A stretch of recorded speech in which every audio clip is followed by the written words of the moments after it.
حلال اور حرام کی لمبی فہرستوں میں الجھنے کی بجائے کیا کوئی ایسا سادہ اصول ہے جسے ہمیں جان سکیں کہ ہمارے لیے کیا اچھا ہے؟ سورہ المائدہ ہمیں خوبصورت اور جامع اصول دیتی ہے جو ہمیں لامتناہی بحثوں سے نکال کر ایک پرسکون اور واضح راستے پر ڈال دیتا ہے۔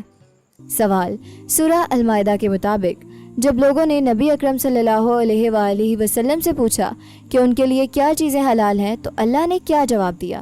اے، صرف سبزیاں حلال ہیں۔ بی، تمام پاکیزہ چیزیں الطیبات یعنی حلال ہیں۔ سی، صرف وہ جانور حلال ہیں جنہیں وہ خود پالیں۔ ڈی، سمندر کا کھانا حرام ہے۔ درست جواب بی، تمام پاکیزہ چیزیں الطیبات یعنی حلال ہیں۔ اسلام سے پہلے عرب لوگ کئی پاکیزہ چیزوں کو محض رسم و رواج اور توہمات کی بنیاد پر اپنے اوپر حرام کر لیتے تھے، جیسے مخصوص اونٹنیوں کا دودھ پینا یا ان پر سوار ہونا، جیسے بحیرہ، سائبہ وغیرہ۔ اسلام نے آ کر یہ بے بنیاد پابندیاں ختم کی اور ایک جامع اصول دیا۔ اصل حرمت چند واضح چیزوں میں ہے، باقی ہر طیب یعنی پاکیزہ چیز حلال ہے۔ اکثر ہم چھوٹی چھوٹی باتوں میں الجھ کر اصل مقصد بھول جاتے ہیں۔ یہ آیت ہمیں سادہ، فطری اور پرسکون اصول دیتی ہے جو الجھن کو ختم کر کے ہدایت کی راہ دکھاتا ہے۔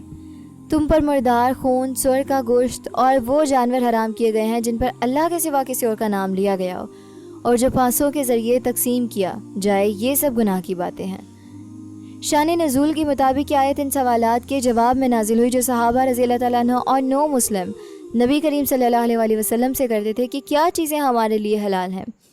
اس وقت کے مشرکین نے بہت سی چیزیں خود ساختہ حرام قرار دے رکھی تھیں جنہیں قرآن نے رد کر دیا۔ صحیح بخاری میں ہے کہ حضرت عدی بن حاتم رضی اللہ تعالیٰ عنہ نے پوچھا، ہم تیر یا شکاری کتے سے شکار کرتے ہیں تو کیا وہ ہمارے لیے حلال ہے؟ آپ صلی اللہ علیہ وآلہ وسلم نے فرمایا، اگر تم شکار پر کتا بھیجو اور اللہ کا نام لو اور وہ تمہارے لیے پکڑے تو کھا سکتے ہو۔ یہ آیت ہمیں سکھاتی ہے کہ شریعت کا مزاج سختی نہیں، آسانی ہے۔ ہر طیب چیز حلال ہے جب تک اللہ نے واضح طور پر منع نہ کیا ہو۔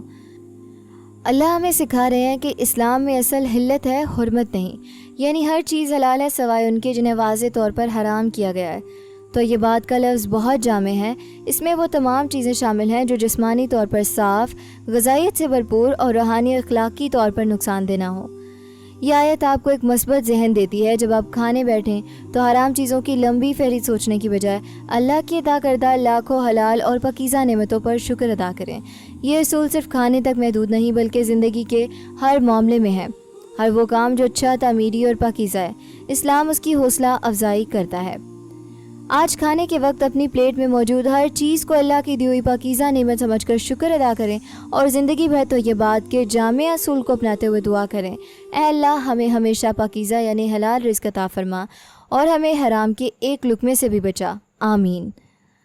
کمنٹ میں آمین لکھ کر اس دعا میں شامل ہو جائیں کہ اللہ ہمیں قرآن کی سمجھ دے اور اس پہ عمل کی توفیق دے، اور آنے والی ویڈیوز کے لیے چینل کو سبسکرائب کر لیں۔